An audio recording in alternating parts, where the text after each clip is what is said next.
Hello students समस्त को स्वागत करुँ आप प्रिय यूट्यूब चैनल एम क्लास 8 की। तो बहुत दिन पर पुणी फिर आरंभ करमा तुम अष्टम श्रेणी पाठ्यक्रम। ये वर्ष तो सब बही बदली जाइए। तुम गत वर्ष जिन बही मैंने थिला से सब आउ न नुआ बही मैंने आसी साहित्यिका जिन बहीटा थिला सेटा वर्तमान साहित्य सुरभि बोली आम जानूँ। तो नुआ नुआ पाठ मैंने आसी गत वर्ष जिन पिला माने थिले से माने जिन पाठटा पढ़ुले सेटा आउ आमे नि पढ़ुन से भी बहुत बढ़िया बढ़िया पाठ थिला। तो ये आम देखमा काଣା काଣା रही ये देख। तो पहला तो क ख कर प्रकार पेज नंबर देछि तार पुस्तक विषय किछि कहुई। तो यहाँ आमको देखवार नहीं न पे आगे बढ़मा और कंटेंट बा पाठ्यक्रमटा के देखमा से टिके। हाँ देख पहला बंदे उत्कल जननी कांत कवि लक्ष्मीकांत महापात्र कि प्राय स्कूल आम प्रार्थना भी गीत हिसाब से गाँव टे बंदे उत्कल जननी बहुत बढ़िया गीतटा जननी आमर उत्कल माता लगी। तापर देख देखिए पृथ्वी प्रति मधुसूदन राउंकर यहाँ गोटे नुआ प्राय पिला लगी।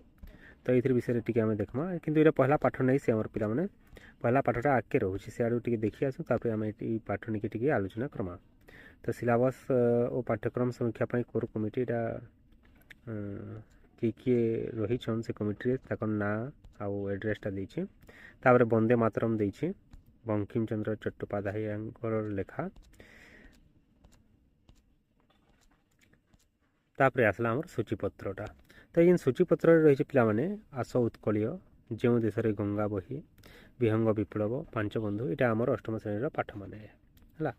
तो ये आलोचना करवार आगर आम पहला आईर जेन पृथ्वी प्रति रही पाठटा हाँ मधुसूदन राउंकर रचित तांकर लेखा। मधुसूदन राव तो बहुत बड़ कवि आमर ओडिया साहित्य तांकर लेखाटा बहुत समृद्ध करुचे ओडिया भाषा के। तो ताकर लेखा टी देखमा गीत रही देख तुहिमा धरणी जननी मोहर धरी छुमा मते कोले लोटू अच्छी सिंधु चरणे तोहर आहा कि उल्लास भोले। तो ये प्रकार पद्य रचना कर बेसी बड़ नैन कि बेसी छोट भी नैन।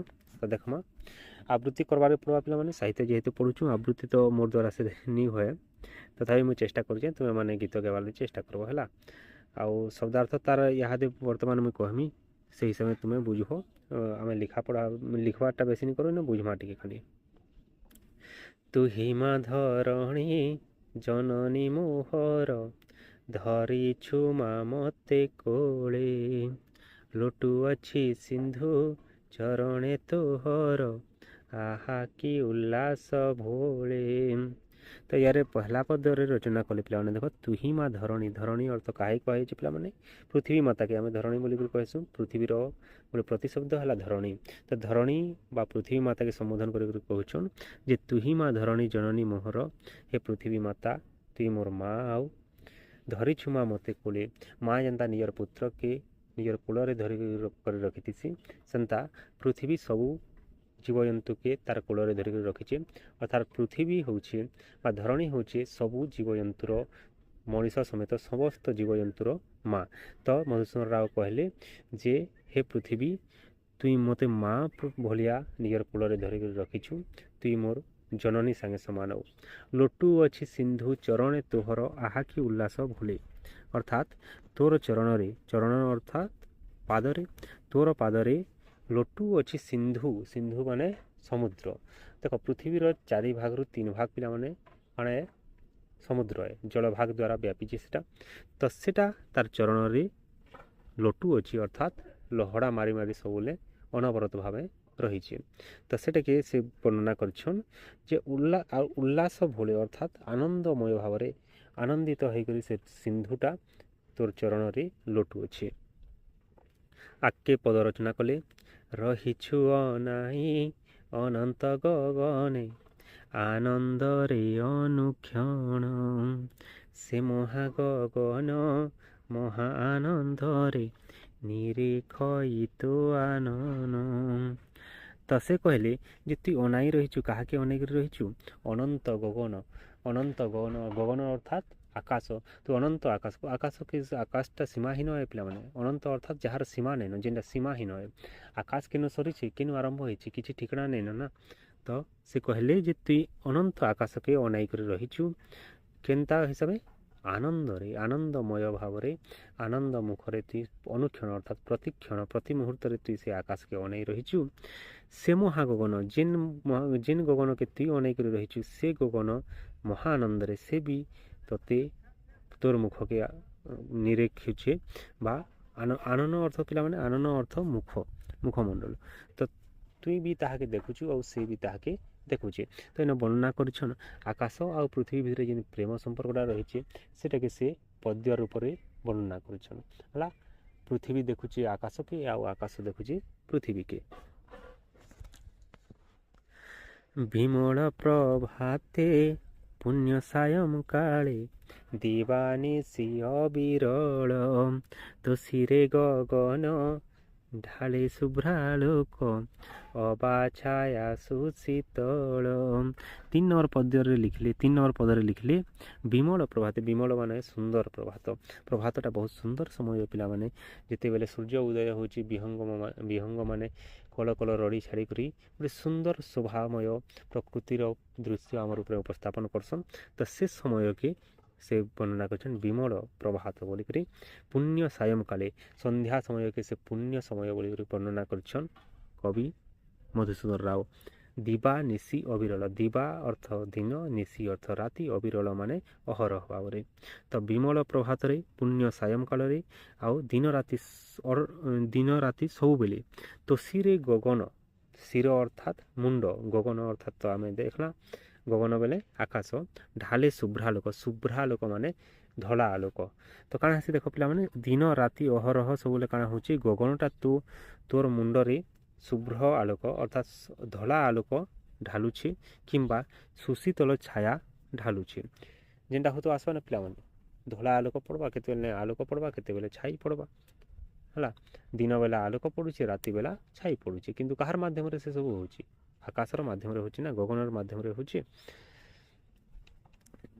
ତାପରେ ଆସିଲା କାଣା ଦେଖ ପିଲାମାନେ ତୋହରି ସନ୍ତାନ ଅଟେ ମୁଁ ଜନନୀ ତୋର ଦରଶନେ ପ୍ରାଣ ଉଛୁଲି ପଡ଼ଇ ଆନନ୍ଦ ଉଲ୍ଲାସେ ମଣଇ ମୁଁ ଭାଗ୍ୟବାନ। ମଧୁସୂଦନ ରାଓ କହିଲେ ଯେ ମୁଇଁ ତୋର ସନ୍ତାନ ତୋର ପୁତ୍ର ତୋର ସନ୍ତାନ ତୋର ଦର୍ଶନରେ ମୋର ପ୍ରାଣଟା ଉଛୁଲି ପଡ଼୍ସି, ଆନନ୍ଦ ଉଲ୍ଲାସରେ ଉଛୁଲି ପଡ଼ୁଛେ ମୋର ଜୀବନଟା ତୋତେ ଦେଖିଦେଲେ। ସବୁବେଳେ ତ ଆମେ ପୃଥିବୀକେ ଦେଖ୍ମା ନା ନାଇଁ, ଆମେ ଶୁଇଲେ ଉଠିଲେ ବସିଲେ ଖାଇଲେ ପିଇଲେ ଚାଲିଲେ ଦୌଡ଼ିଲେ ଯାହା ବି କଲେ ସେ ପୃଥିବୀ ଉପରେ ନା ସେ ଆମର ମା ତ ତାର ଉପରେ ଆମେ ସବୁ କିଛି କରୁଛୁଁ। ତ କବି କହୁଛନ୍ ଯେ ମୁଁ ନିଜକେ ଭାଗ୍ୟବାନ ମନେ କର୍ସି କାଥିର୍ଲାଗି ଯେ ମୁଇଁ ପୃଥିବୀ ପୃଷ୍ଠରେ ଜନ୍ମ ନେଇଛେ ବୋଲିକରି ତୋତେ ମା ହିସାବେ ପେଇଛେ ତୋର କୂଳରେ ମୁଇଁ ବଢ଼ୁଛେ ବୋଲିକରି ମୁଇଁ ନିଜକେ ଭାଗ୍ୟବାନ ମନେ କର୍ସି।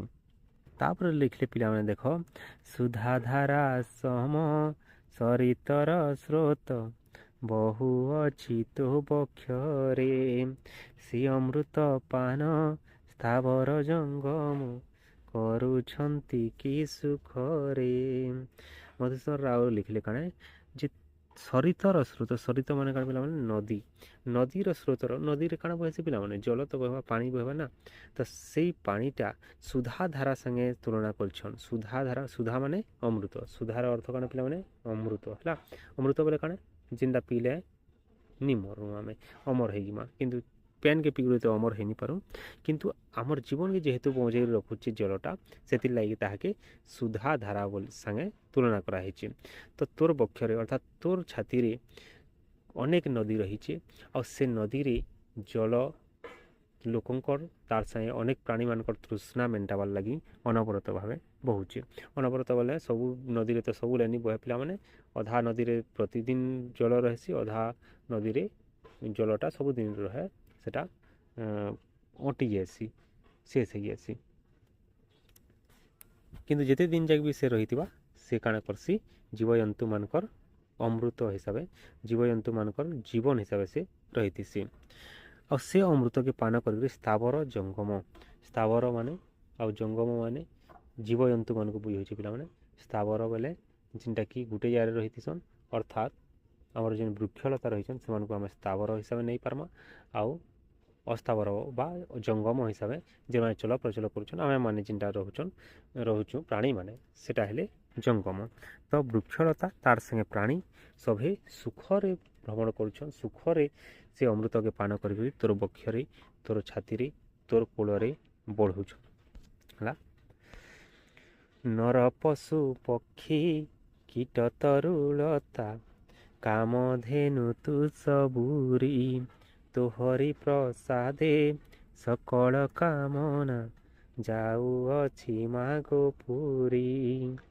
ତାପରେ କାଣା କହିଲେ, ନର ଅର୍ଥାତ୍ ମଣିଷ, ପଶୁ ପକ୍ଷୀ କୀଟ ତରୁ ଲତା ସମସ୍ତଙ୍କର ତୁ କାମଧେନୁ। କାମଧେନୁ ବୋଇଲେ ପିଲାମାନେ, କାମଧେନୁ ଗୋଟେ ଗାଈ ଯେନ୍ଟାକି ପୁରାଣରେ ବର୍ଣ୍ଣିତ ହେଇଛି। ପୁରାଣର ହିସାବରେ କାମଧେନୁ ହେଉଛି ଗୋଟେ ଗାଈ ଯିଏକି ସମସ୍ତଙ୍କର ଇଚ୍ଛା ପୂରଣ କରିପାରବା। ଆମେ ଯାହା କିଛି ମାଗ୍ମା ସେ ଆଣିକରି ଆମକୁ ଦେଇପାରବା। ତ ଆମର୍ ଲାଗି ଦୁନିଆରେ ଆମର୍ ପୃଥିବୀରେ ଯେତେ ବି ଜୀବଜନ୍ତୁ ରହୁଛୁ, ଆମେ ଯାହା ଚାହୁଁଛୁ ସେଟା କେନୁ ମିଲୁଛେ, ଆମକୁ ପୃଥିବୀରୁ ମିଲୁଛେ। ତ ପୃଥିବୀଟା ଆମର୍ ଲାଗି ଗୋଟେ କାମଧେନୁ ଗାଈ ସଦୃଶ ଏ ପିଲାମାନେ। ଗାଈ ବି ତ ଆମର ମାତା ଏ ନା, ଗାଈ ବି ଆମେ ମା ବୋଲିକରି ମାନସୁଁ, ସେ ପୃଥିବୀକେ ବି ମା ବୋଲିକରି ମାନୁଛୁଁ। ତ ସେ ଆମର୍ କାମଧେନୁ ସଦୃଶ ଏ, କିଏ ପୃଥିବୀ ଏ। ଆଉ ତାହାର ପ୍ରସାଦରେ ସେ ଯେନ୍ ପ୍ରସାଦ ଦେଉଛି, ଅର୍ଥାତ୍ ସେ ଯେନ୍ ଖାଦ୍ୟ ପେୟ ଦେଉଛି, ସେ ଖାଦ୍ୟକେ ଖାଇକରି ଆମେ ଆମର୍ ଜୀବିକା ନିର୍ବାହ କରୁଛୁ, ଜୀବନ ନିର୍ବାହ କରୁଛୁ। ଆଉ ଆମର ସକଳ ମନୋକାମନା ତାର୍ ଲାଗି ହିଁ ପୂର୍ଣ୍ଣ ହେଉଛି। ଆମେ ପେଟ ପୁର୍ବା ବେଲେ ତ ବାକି ମନୋକାମନା ପୂର୍ଣ୍ଣ ହେବା ପିଲାମାନେ ନା। ତ ସେ ଆମକୁ ଖାଦ୍ୟ ଯୋଗାଉଛି, ତ ସବୁକିଛି ଆମେ ତାନୁ ପାଉଛୁଁ।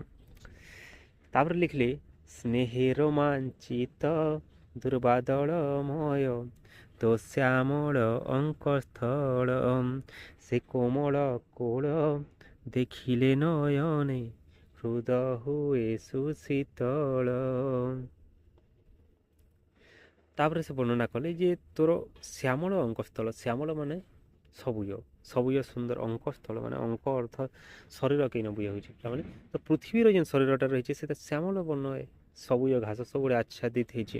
ଦୁର୍ବାଦଳମୟ ଅର୍ଥାତ୍ ଦୁର୍ବଲତାର ଘାସ ସବୁଆଡ଼େ ବିଛେଇ ହୋଇ ରହିଛି। ଆଉ ସେଟା ବହୁତ ସୁନ୍ଦର ଭାବେ ବିଛେଇ ହେଇକରି ରହିଛି, ଯେନ୍ଟାକି ଜୀବମାନଙ୍କର ଅର୍ଥାତ୍ ପ୍ରାଣୀମାନଙ୍କର ଖାଦ୍ୟ ହିସାବରେ ବି ରହୁଛି। ଆଉ ସେଟା ଦେଖ୍ବାର୍ ଲାଗି ବି ବହୁତ ସୁନ୍ଦର ଲାଗ୍ସି। ସେ କୋମଳ କୂଳ ଦେଖିଲେ ନୟନେ ହୃଦ ହୁଏ ସୁଶୀତଳ। ଆଉ ସେ ଯେନ୍ କୋମଳ କୂଳ ରହିଛି, ତୋର ଘାସ ଯଦି ଅଛେ ବେଲେ ପିଲାମାନେ ଦେଖ ବହୁତ ସୁନ୍ଦର ଲାଗ୍ସି, ସେଆରେ ବସ୍ବାର୍ ଲାଗି ଶୋଇବାର୍ ଲାଗି ବହୁତ ପସନ୍ଦ ଲାଗ୍ସି। ଆମେ ସିନା ଘରେ ରହିଯାଉଛୁ, ବାକି ଜୀବଜନ୍ତୁ ସବୁ କେନ ରହୁଛନ୍, ସେ ଘାସରେ ତ ଆଶ୍ରୟ ନେଉଛନ୍, ଘାସ ଉପରେ ସେ କୋମଳ କୂଳ ଉପରେ ଆଶ୍ରୟ ନେଉଛନ୍। ତ ସେଟାକେ ଦେଖିଲେ ନୟନେ ସେଟାକି ଯଦି ଆମେ ନିଜର ଆଖିରେ ଦେଖ୍ମା ତାହେଲେ ଆମର ହୃଦୟଟା ଶୀତଳ ହେଇଯାସି। ତ ଇ ଜିନିଷଟିକେ ବର୍ଣ୍ଣନା କରିଛନ୍ କବି ମଧୁସୂଦନ ରାଓ। ତାପରେ ଆଗ୍କେ ଦେଖ୍ମା, ସୁଚାରୁ କୁସୁମ ସୁଧାମୟ ଫଳ ରଖିଛୁ ମା ବସୁମତୀ ବନେ ଉପବନେ ତରୁଲତା ଡାଳେ ସଜାଇ ଯତନେ ଅତି। ସୁଚାରୁ ଅର୍ଥାତ୍ ସୁସୁନ୍ଦର, ଚାରୁ ଅର୍ଥାତ୍ ସୁନ୍ଦର, ତାର ଆଗରୁ ଫେର ସୁ ଲାଗ୍ଲା ବେଲେ ବହୁତ ସୁନ୍ଦର। କୁସୁମ ଅର୍ଥାତ୍ ଫୁଲମାନେ, ଅନେକ ପ୍ରକାର ଫୁଲ ରହିଛି, ଲାଲ, ଧଳା, ନୀଳ, ହଳଦିଆ, ସବୁଜ, ଅନେକ ପ୍ରକାର ଫୁଲ ରହିଛି ପିଲାମାନେ। ସବୁଜ ଫୁଲ ରହିଯିବେ, ସବୁଜ ବି ଥିବା କେନ ସବୁଜ ଫୁଲ ତ ମୁଇଁ ତ ସେତ୍କି ସୁର୍ କରିନି ପାର୍ବାର୍, ଦେଖିଥିବ ବୋଲେ କମେଣ୍ଟରେ କହିନେବ ହେଲା। ସୁଧାମୟ ଫଳ ଅର୍ଥାତ୍ ଅମୃତମୟ ଫଳ ଯେନ୍ଟାକି ଖାଇକରି ଆମେ ବଞ୍ଚୁଛୁ। ଫୁଲ ଫଳ ଅର୍ଥାତ୍ ପହଲା ଫୁଲକେ ବର୍ଣ୍ଣନା କଲେ, କୁସୁମରେ ଫୁଲ କହିଲେ, ତାପରେ ଦେଖ କୁସୁମକେ ସୁନ୍ଦର ହିସାବରେ ବର୍ଣ୍ଣନା କଲେ, ଆଉ ଫଳକେ ସୁଧାମୟ ଅର୍ଥାତ୍ ଅମୃତମୟ ହିସାବରେ ସେ ତୁଳନା କଲେ। ଆଗରୁ ଅମୃତ ବୋଲି କାହାକେ କହିଦେଲେ, ଜଳକେ କହିଦେଲେ। ଇଆରେ ଅମୃତ ବୋଲି କାହିଁକି କହିଲେ, ଫଳକେ କହିଲେ। ଦୁହେଁ ଆମର ଜୀବନ ବଞ୍ଚୁଛନ୍। ଫଳ ମୂଳ ଖାଇକରି ଆମେ ବଞ୍ଚୁଛୁ, ପେନ୍ ପିଇକରି ବଞ୍ଚୁଛୁ, ଯେନ୍ଟା ଆମର ଜୀବନ ବଞ୍ଚାଲା, ଯେନ୍ଟା ଖାଇକରି ଆମର ଶରୀରଟା ମୃତ୍ୟୁ ମୁଖରୁ ବଞ୍ଚିଲା, ସେଟା ହେଲା ଆମର ଲାଗି ଅମୃତ ବା ସୁଧାମୟ। ହଁ, ରଖିଛୁ ମା ବସୁମତୀ ଅର୍ଥାତ୍ ବସୁମତୀ ବେଲେ ପୃଥିବୀ, ପୃଥିବୀ ମାତାର କୋଳରେ ସେ କୁସୁମ ରହିଛି, ସେ ଫଳ ବି ରହିଛି। ବନେ ଉପବନେ ତରୁଲତା ଡାଲେ, କେନ ରଖିଛି, ବନରେ ଉପବନରେ ତରୁଲତା ଡାଲରେ, ଜଙ୍ଗଲରେ ବଣ ଜଙ୍ଗଲରେ ସେ ବୃକ୍ଷମାନେ ରହିଛି। ଆଉ ସେ ବୃକ୍ଷଲତାର ଡାଳରେ ସେ ସବୁ ରହିଛି। ଡାଲରେ ହିଁ ତ ଫୁଲ ହେବା, ଡାଲରେ ହିଁ ତ ଫଳ ହେବା, ଫୁଲରୁ ତ ଫଳ ହେସି, ବିଜ୍ଞାନ ତ ପଢ଼ିଛୁ ନା ଆମେ ବିଜ୍ଞାନରେ। ତ ଶେଷ ପଦରେ ଲେଖିଲେ ମଧୁସୂଦନ ରାଓ, କାହାର ଆଦେଶେ କରିଛୁ ମା ଏତେ ଜୀବ ପାଇଁ ଆୟୋଜନ ସେ ଆଦି ଜନନୀ ଦର୍ଶନ ଲାଗି ବ୍ୟାକୁଳ ସଦା ମୋ ମନ। ତ ପୃଥିବୀ ପୃଷ୍ଠରେ କେତେ ପ୍ରକାର ଆୟୋଜନ କରାହେଇଛି ଜୀବମାନଙ୍କର ଲାଗି। ମା ତୁଇ ଆମର୍ ଲାଗି ଏତ୍କି କିଛି ଆୟୋଜନ କରିଛୁ, ଫୁଲ ଫଳ ଜଳ ସବୁ କିଛି ଆମକୁ ଦେଇଛୁ, ହେଲେ ଏତ୍କି ସବୁ କରବାର୍ ଲାଗି ତୋତେ କିଏ ଆଦେଶ ଦେଇଛି? କାହାର ଆଦେଶରେ ତୁଇ ଏତ୍କି ଆମକର୍ ଲାଗି ଯତନ କରୁଛୁ, ଆମର୍ ଲାଗି ଏତ୍କି ଖାଦ୍ୟପେୟର ବ୍ୟବସ୍ଥା କରୁଛୁ? ସେ ଆଦି ଜନନୀକେ ଅର୍ଥାତ୍ ଯିଏ ତୋତେ ଆଦେଶ ଦେଇଛି ସେ ମାଆକେ ଦେଖ୍ବାର୍ ଲାଗି ମୋର ମନଟା ବ୍ୟାକୁଳ ହେଇଯାଉଛେ, ତାର୍ ଦର୍ଶନ ପାଇବାର୍ ଲାଗି ମୁଇଁ ବ୍ୟାକୁଳ ହେଇଯାଉଛେଁ ବୋଲିକରି କହିଛନ୍। ତ ପିଲାମାନେ ପୃଥିବୀ ପ୍ରତି ଏକ ସୁନ୍ଦର କବିତା ମଧୁସୂଦନ ରାଉଙ୍କର ଲେଖା। ତ ଏଇଟା ଆମର ପାଠ ତ ନେଇସି ପିଲାମାନେ, କିନ୍ତୁ ଆଶା କରୁଛେଁ ବୁଝିପାରିଥିବ ବୋଲିକରି। ଯଦି କୌଣସି ଅସୁବିଧା ହେଲା କୌଣସି ଜାଗାରେ ତ କମେଣ୍ଟ ମାଧ୍ୟମରେ କହିବ, ଆଉ ଯଦି ଭଲ ଲାଗ୍ଲା ବୋଲେ ବି କମେଣ୍ଟ ମାଧ୍ୟମରେ କହିବ। ଠିକ୍ ଅଛି ପିଲାମାନେ।